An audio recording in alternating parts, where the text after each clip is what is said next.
welcome back. I'm Claire Cousins, one of the organisers, helpers for the Textiles East Fair. It's lovely to welcome you back. I hope you're well.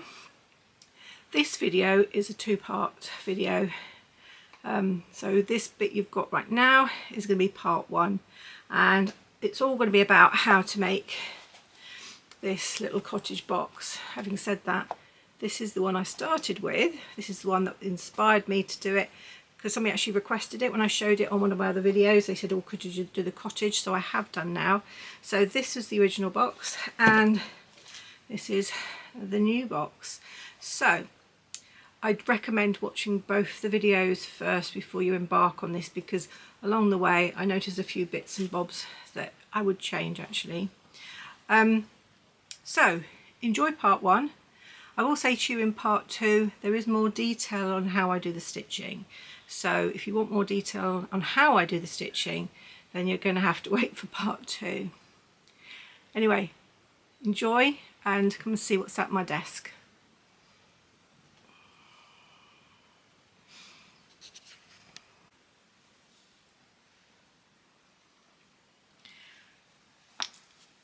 So this is the cottage that we're making. So dimensions, obviously you can do whatever dimensions you like, but this is the dimensions of my particular box. It is all in centimetres, so if you're trying to follow along and you prefer inches, then I believe Google has a really good conversion system, and I recommend using that, because if I try and start converting it, I'll make up all sorts of strange measurements. So everything's in centimetres, and I'm sorry, but you'll have to convert it. As I say, Google's pretty good at that. So this is the box. You can put more decoration on, you can put creepers up it, you can put more doors and stuff. As I say, this was a project for a year 7, so I tried to keep it as simple as possible. The flowers, you can do whatever flowers you like, you can put bushes, you know, so much you can do. This is a cottage, it's got a thatched roof, but you can do a slate roof, a red tiled roof. I mean, this is like a red brick. You can do a Tudor style. You can really go to town. It can be grey. It can be like wooden slats. So whatever I'm doing is just purely just to give you some ideas. So let me go through step one, which is really to prepare and get yourself organised. And these are the measurements. I don't know if the camera is picking it up. I shall come up a little bit closer. So the actual box itself, so the base, the sides and the roof, I've got the roof, it's the triangle measurements are there. You can cut out of a cereal box. I mean, the grey construction card is better, if I'm honest. You could even use old laminated pouches if you want to recycle something that's got like a bit more stiffness, and the plastic helps, I suppose, to a point. So these parts, they're the inside parts, internal parts that make it stiff. I recommend you pause here and make a note of them. So that's the internal structure. Now the fabric, let me just give you the fabric details, or a bit lower down. So let me just bend that so we can get the fabric details. So the fabric details, you can see the measurements. So the size of 33 centimetres by 13, the base is 17 by 9. The 2 lots of roof, I've said 12 by 12, and then you cut them to shape, and then you've got a hinge of 8 centimetres by 1.5 centimetres. Again, pause the video and make a note. So I've already cut my pieces out. So this is the side, and you can see, you think to yourself, oh my goodness, that's quite a big side, but it's because you fold it and you make a tube. This is not a normal box method, so we're going to tube it, we're going to sew it, and then you're going to hand slip stitch the base on. It sounds complicated, but you know, it's not too bad. Year 7's managed it. Okay, so this is the base, and you can see that will form like a little pouch to put your piece of card in. So that's that part. Now you don't need this for the next stage, so move this to one side out of the way. Now this is the roof. The 12 by 12, and you cut to shape. The reason for that is we're going to paint it. So one of these we're going to take away to paint, the other one we're going to put to one side So we're going to use it as the lining. Now the lining, I've done it as cream. You don't have to do same as me. You can have a nice pretty Liberty lining, for instance. That might be not quite nice. You don't even have to paint your fabric. You can buy these fabrics that are printed with brick wall effect. So you can choose to do that if you like. But I'm going to show you the method that I have come up with. So this is the roof. These are my walls. Now if I just quickly show you in the box again, you will notice that there is a clean stitched edge here. So when you come to paint your fabric, you're going to crease it along the lines to find where your brickwork is. Hang on, let me just hold that more accurately. Now you really do need to crease that edge because you don't really want the paint going beyond there unless you want the paint to appear on the inside. So we're going to turn it around because we're going to paint this part. So we're going to paint what appears to be the top edge and the top edge only, because this will be the lining on the inside. Right, so the painting side of it. You can use fabric paint, you can use watered down acrylics, you can use watercolour, and I'm going to be using the Derwent Intense blocks. Now you don't have to use these. As I say, I'm sure you've got some kind of painting medium at home, but if not, these are good. I'd recommend these. So that's what I'm going to use. So I'm going to paint my wall on the top section and I'm going to give it some reddish tones. So let me bring these over so you can see them. I've already sorted out the colours by working out, I've actually already painted the colours. So I pretty much want 1800, which I think is this one. The problem with doing that is you often then brush the colour off. I found it. Turn it back over. Now I like these watercolour, these paints with water in, but you know, just use a regular paintbrush. And then we're going to just brush it on. Now if it's too thick, remember some of these paints and dyes, they always dry a little bit lighter than you think. So just be aware of that. And I'm just blotching it on as if they're brickwork.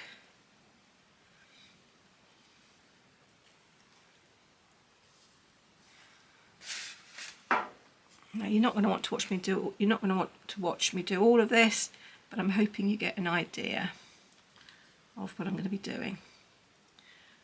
So I'm going to do that all the way along this top section, but not this bit.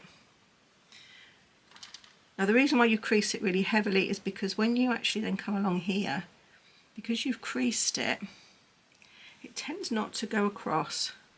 Having said that, you might want to put a bit of masking tape there.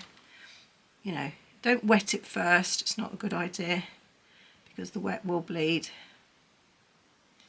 Like that.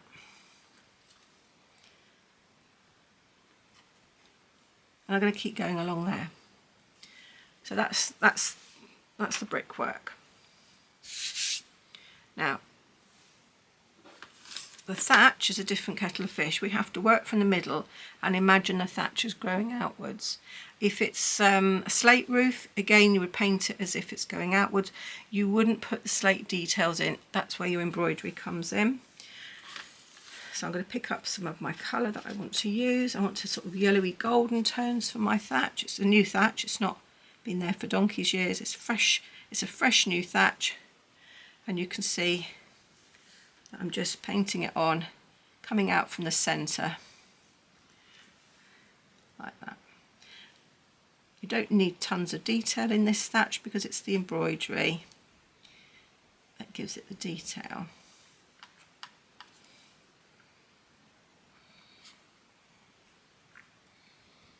And you want to go to the right to the edges because you're going to trim a bit, you're going to trim it away, but you do want a thatch that goes to the edges. So keep doing that. So I'm going to finish off painting mine and I'll come back in a bit.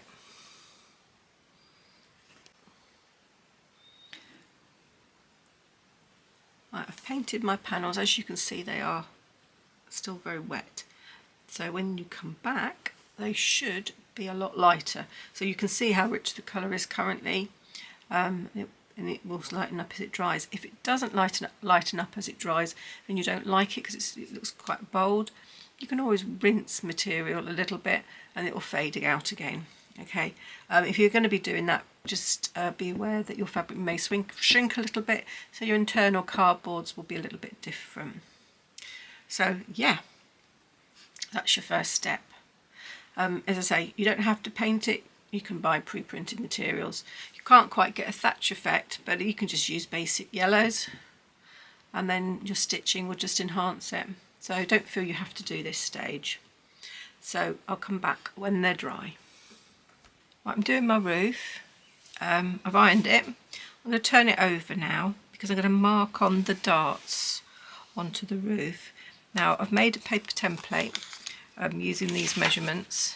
The way I did it, I actually took the 4.5 by 5.5 like that on a folded piece of paper, and then I've opened it up, and then I know that's going to be symmetrical. So I've got that measurement. I'm going to find the centre of this piece of material if I can. So I'm just going to press it, finger press it in the middle a little bit, finger press it there, and then hopefully, I need to finger press the whole line because I'm going to need the creases to match up with the creases on this. You'll see what I mean in a minute.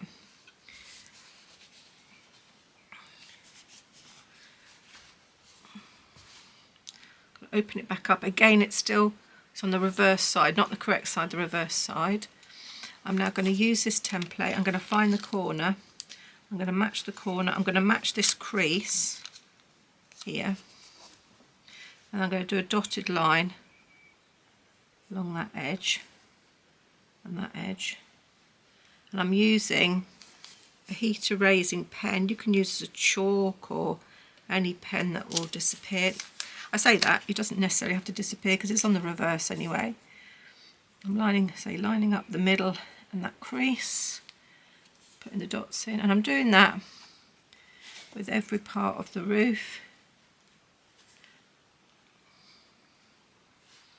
You can see I've just about got enough there. It's a bit tight. I think I'll cut that bit.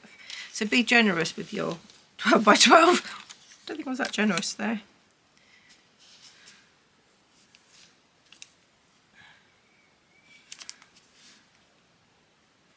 Your fabric might shrink actually, so it might be a good idea to be a bit on the generous side.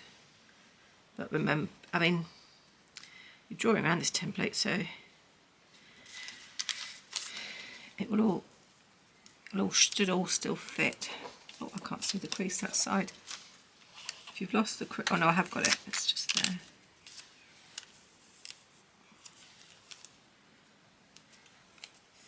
And you can see these darts. So these will be here, here, here, and here. These will all be the darts. A bit more generous here. Otherwise I didn't quite cut it square. Okie dokie. So now what I can do is, using those points, is have a look and match up where you think it is. And if you pin it through, if you think you've got it correct, you can see by pinning it like that you've got it correct. Put another pin in.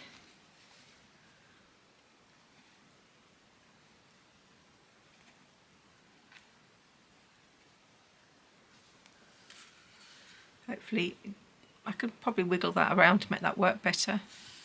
So let me just get that one out and we'll line that up a little bit better.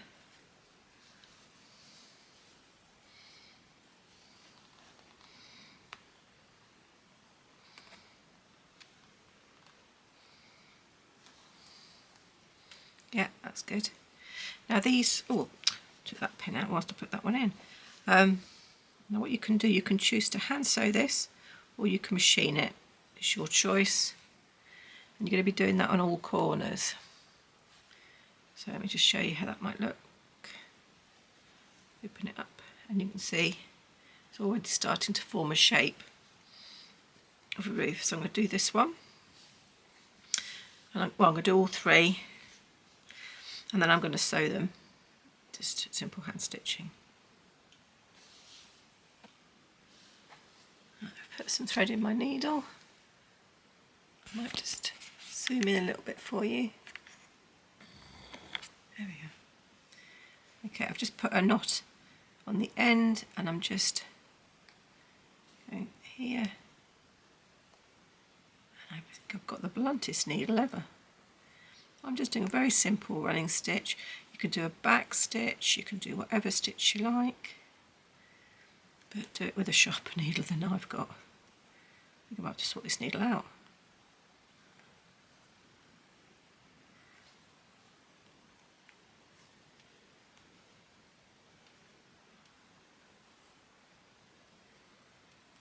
You might think I'm doing quite big stitches, and yes I am, because what I'm going to do is I then stitch one way and then I stitch back the other way, and that I find gives me a good seam. Right, so I've just done a quick running stitch that way, like that. What I can do is check the other side. Check when I open it what it looks like, and you can see it's not brilliant, it's quite open, so I can stitch in the gap.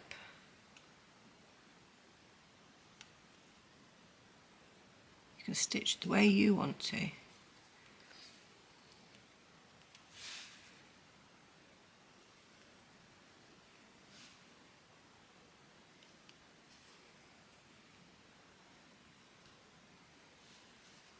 I mean, you could just tack it like this, have it as tacked, and then machine it.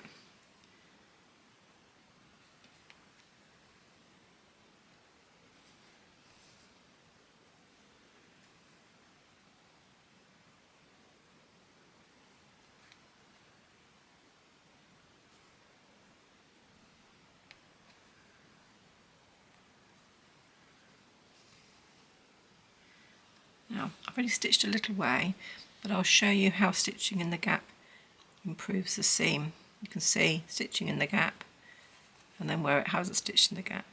Hope you can see that.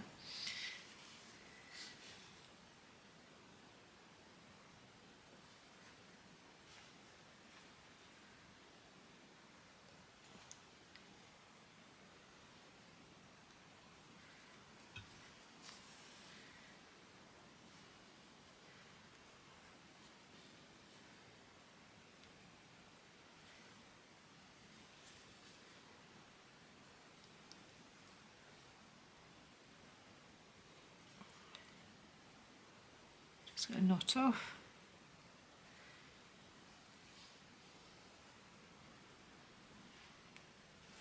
Like that. Oops. I've knotted off very well there, I don't think. Let's try again. Let's cause that together, it's not knotted properly. It should be now. Okay, I'll just open that up to show you. We have our first little seam. So we'll do the other 3 seams and then I'll come back to you. Okay, you can see that I've now stitched all those little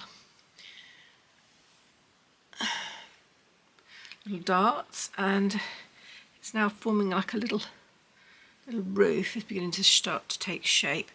If I show you the original roof, which is actually quite a bit paler because I think I got carried away with the colour, but that doesn't matter. You can see I've got some stitching here, so I've got like a crown part to the roof. I'm sure the thatchers have a proper term for it, but I'm going to call it the crown.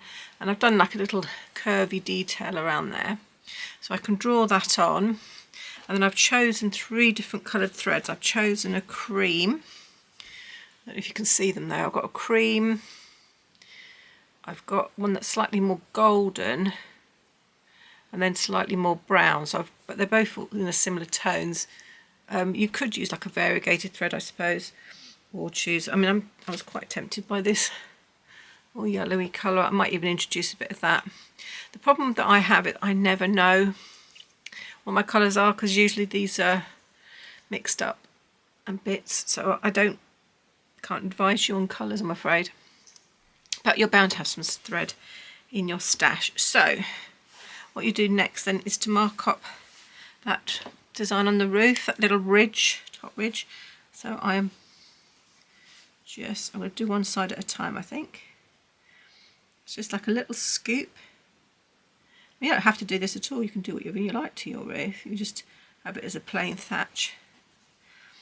I'm just drawing it on with the pen. I don't know if you can see, it keeps curling up, sorry.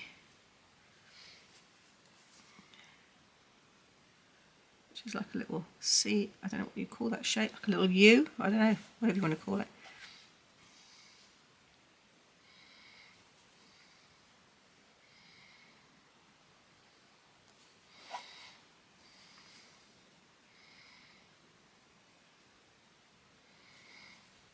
One could join it a bit better. And what you can do is actually get them to join a bit better. It might be easy to actually put it on the top of something and then do it on your own finger perhaps. I'm just doing it on my finger now. So you can see I've got that on there. And then all I'm going to do, I'm going to do like a running stitch to follow that outline in the dark thread.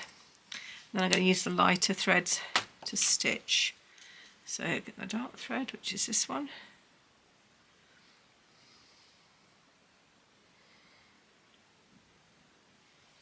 I'm going to use so 2 strands. This is a 6-stranded thread, so I'm going to use 2 of them. So I've got my 2-stranded thread in the darker tone. And I'm just going to do a simple running stitch all the way around. So it's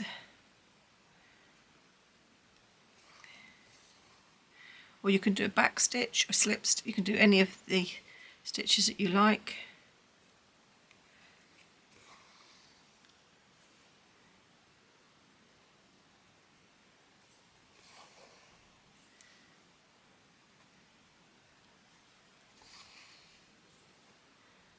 I'll just show you 1/4 of it and then you'll understand it's then repeated on the other quarters. Hopefully you can see what I'm doing.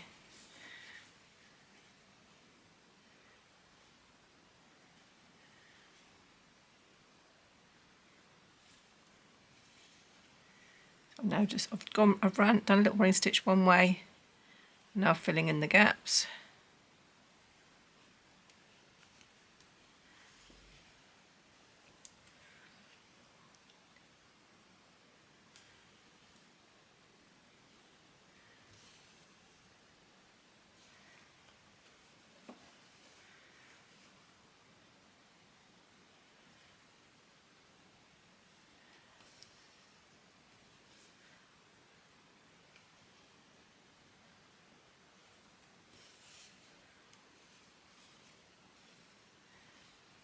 That's one of the, I'd carry on to the next one, there like that. So you can see that's one of them. What I might do is just press out, heat it a little bit, get rid of the, I've got an iron handy to the side here. I wouldn't recommend doing this in your hand. But there we go. Hopefully you can see I've stitched this one now. And then I'm just going to do some stitches coming out from there with the lighter colour. And then I'm just going to do some little dots and dashes. I want me to show you this one. So you can see there's just fanning out of the stitches there. And then dots and dashes, just again fanning out. What I recommend you do is do like a running stitch down the centre. And then a running stitch. And then you can sort of fill in the gaps better that way. So let me just grab a lighter thread.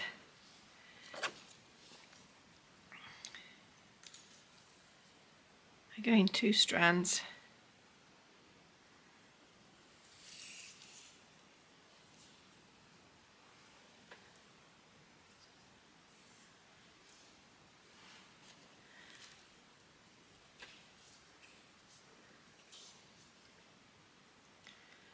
I just knotted it. Okay. So come up from the corner here, or right from the top, and go back down. Now I tend to I tend to sort of not cheat, but I tend to go a little way this way. Let me just explain what I mean. And then I go back to the middle, slightly off, because you have to remember. Now some people would use a satin stitch. Well, satin stitch is round and round and round and round. You could do that, and that's nothing wrong with doing that. But one, I find it's quite wasteful of thread, and two, it can make it quite bulky on the roof if you don't want the bulkiness. So I've just gone slightly over, and then I've gone to there, and then I go back to near where I was earlier. I don't know if you can see that. And then I just basically keep swapping from side to side like that. And I just keep going where I think. Go back down to there.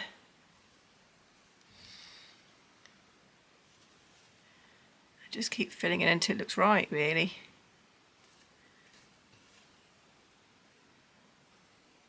It doesn't have to be perfect, because thatches aren't well, unless you've, my thatch is supposed to be a new thatch.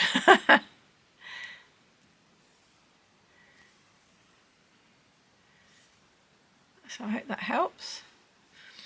So that's how you can do the crown part of it, or the ridge, or whatever. Say, I don't know what it's really called.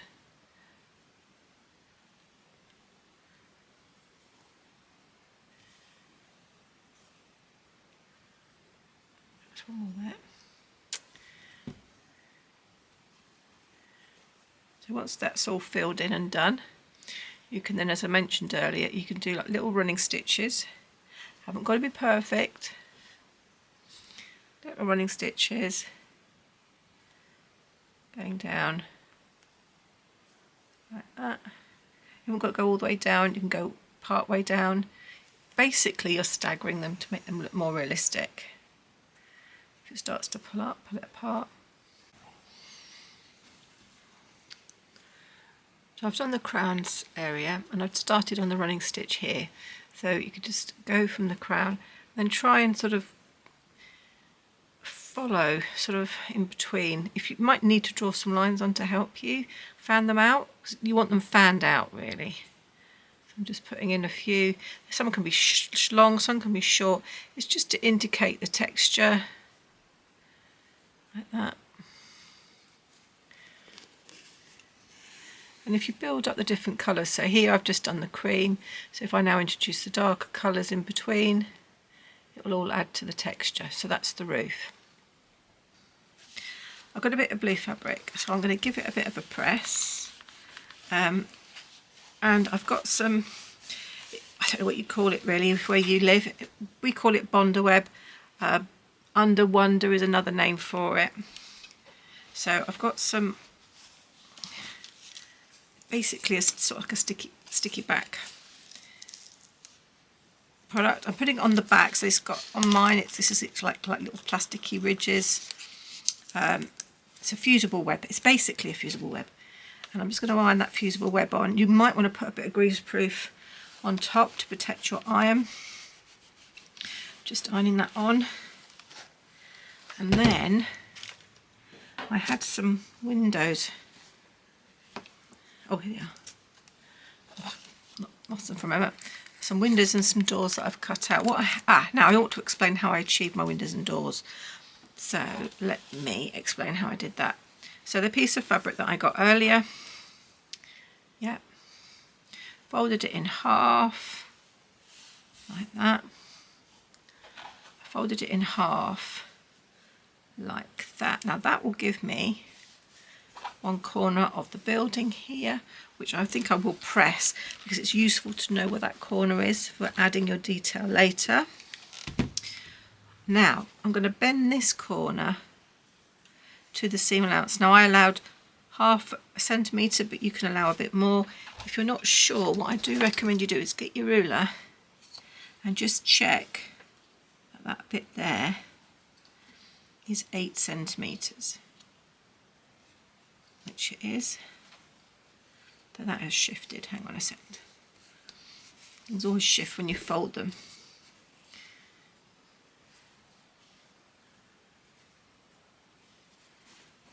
To there.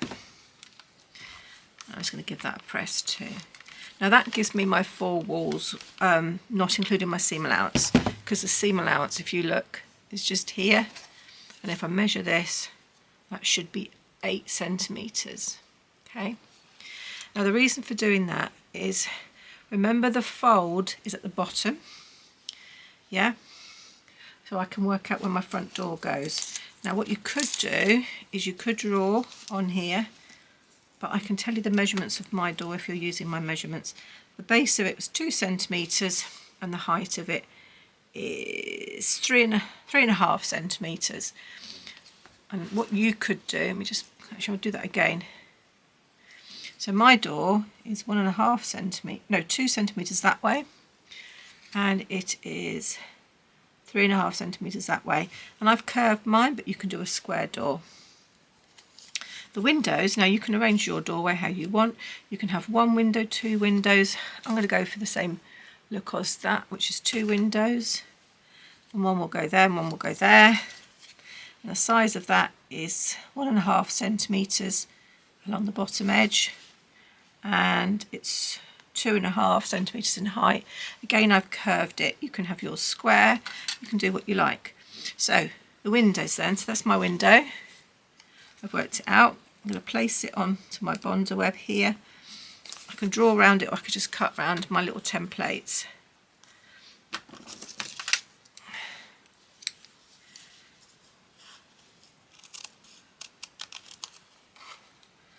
Now I tend not to use my good fabric scissors because of the Bondo web paper. You don't have to use Bondo web, but you can use Pritt stick. I've done that before using Pritt stick.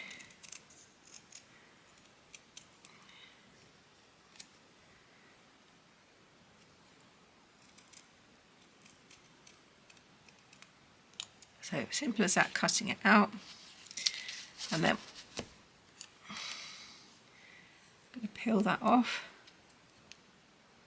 like that. Now the glue's on this side, so I need to make sure I face it down like that. Okay, and I'm going to do that with all my pieces. Now the door, I've got material that I've already got Bondo web on, so I'm just going to cut around my little door. I think I might use that. Was it too, I thought I would use that, but I think it's too close in colour, so I'm going to go and find, this one's got a green door, but I think I'm going to go for a red door. So I'm going to cut out my red doors, same method, and then once I've got them all in place where I want them to go, so I have another window there, I'll iron them on, then I can start stitching. Right, okay, I've positioned these where I think I'd like them to go, like that. I haven't put anything on the back. You can. I mean, I haven't put anything on the back of this apart from a little bit of stitching. So I put 2 windows, and you can arrange it how you want. You can have 1 window, 2 windows, square windows, round windows, whatever windows you fancy. I'm then going to put a bit of greaseproof across the top.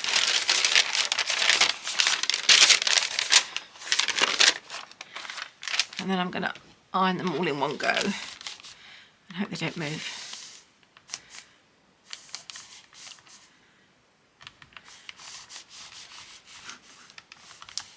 I would read the instructions as to temperature, etc., depending on your depending on the type of, I think it is. Now you've just noticed, and that's a good job I showed you that. One of the windows has come off because it's stuck to the greaseproof, which is why I say use greaseproof, because I can still peel that off. I clearly had it up the wrong way. I can peel it off my greaseproof. That could have been quite a big disaster because that would have ironed on to my iron and made a right mess. Now I'm putting it there. Remember, you've got your 1.5 seam allowance here. So I'm going to pop that there like that so I can visualise better where that's going to go, because I want it to look right. Pop it there. My greaseproof again. Iron it down. So I've made the error on camera so that you can see why you use greaseproof, and that it's okay if it sticks to greaseproof paper, because then you can just pop it back on. I say greaseproof, this actually, believe it or not, it's actually the Bondaweb paper, but you know, you can use greaseproof the same. So at the moment, this is what I call the ugly stage, because it's lacking all its lovely stitching. So what you can do is you can use whatever stitching you like, you can put whatever flowers you like. Basically, you're just adding the details. So in this case here, it's got Love This Cottage.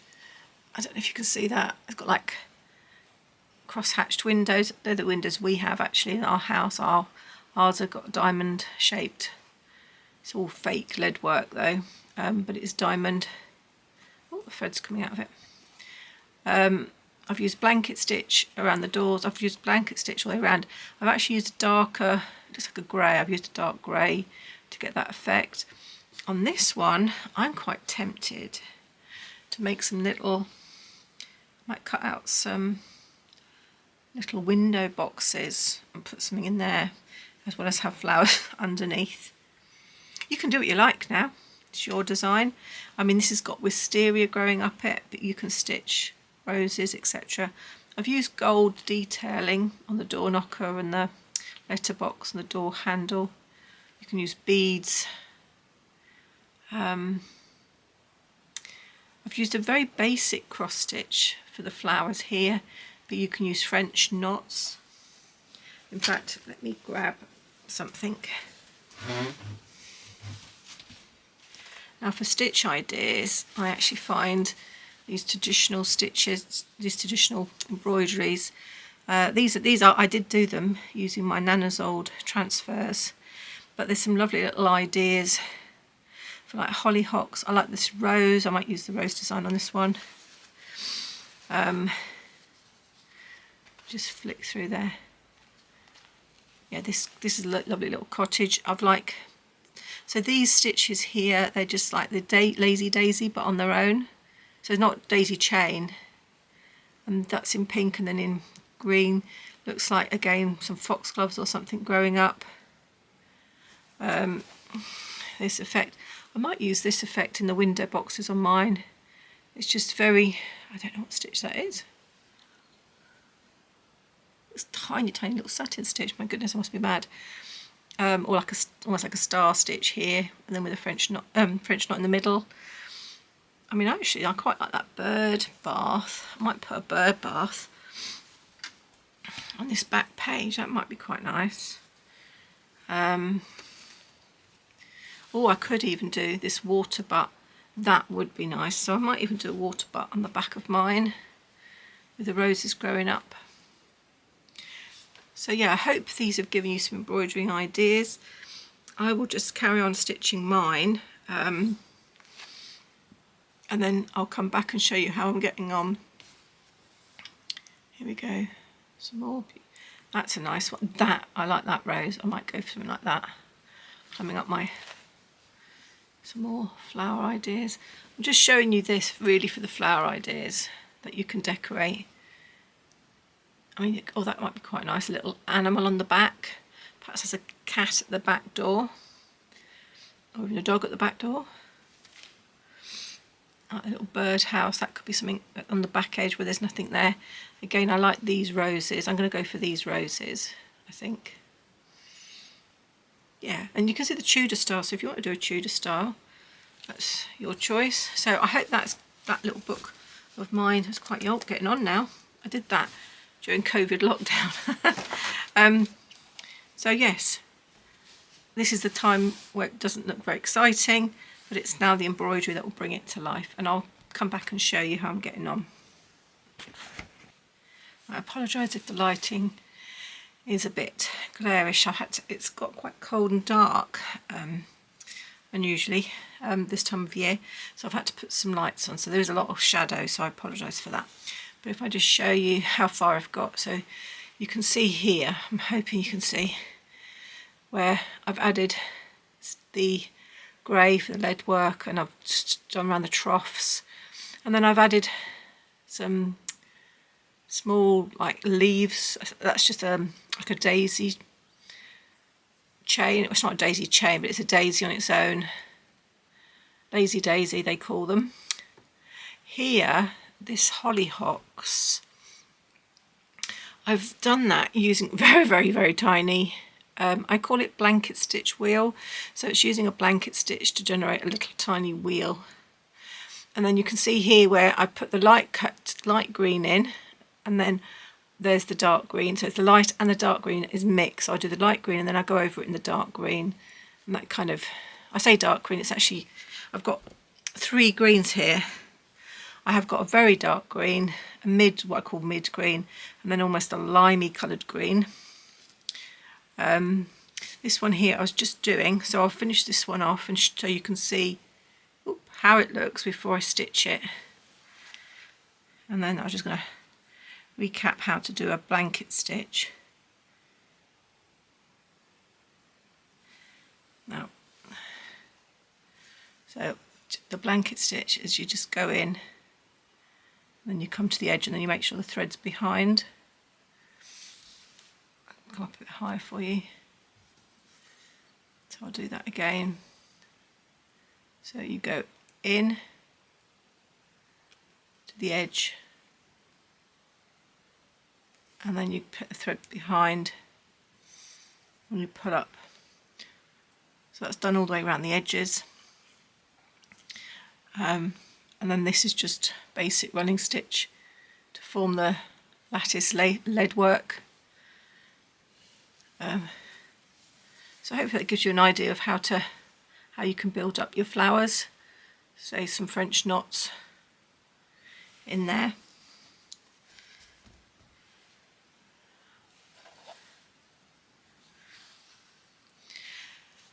So I'll come back and I'll show you how I'm getting on. I'll add some more stitchery. I still haven't decided whether to do the wisteria or not. I quite like the wisteria. But I also quite like the roses. So, oh yeah, we'll see. It might take a while. Thought I'd show you the progress so far. This is the back wall. I've added a little water barrel. There's some dots here that you'll see in a minute. I shall be putting hollyhocks in there. These are my windows and I've blanket stitched round. I've done the running stitch to create the lead effect, blanket stitched around the little trough. And this one you can now see progressing it through. You'll see that I've added the foliage to my trough. And then I've added my French knots in different tones of pinks and reds to get little clustered flowers, sort of like Busy Lizzie type thing. Here I've started the rose vine. Is it called a rose vine? Rose branches, anyway, climbing rose. I've added the branches in, and here you can see I've added different tones of pink, of Lazy Daisy flowers I've put in there. I've also done some Lazy Daisy leaves and some French knots as well, just for buds. I've added some grass here. You can see now there's some grass going on. My hollyhocks are here, and so I'm going to bring it up a little bit closer. Hopefully it will stay in focus. And you can see the hollyhocks I've used. It's a blanket stitch but done in a circle. So there you go. So hopefully you can see from this how we go from what looks quite dull and boring. Once it's fully embroidered, it'll look like that.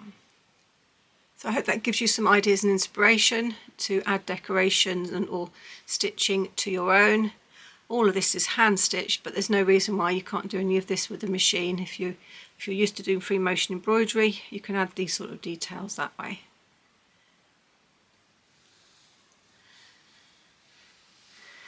Next time I see you on this, hopefully I will have added the rest of the details, and then I will start showing you how to construct the box. Thank you for watching. I hope you've enjoyed it. I look forward to catching up with you again soon. So bye bye for now.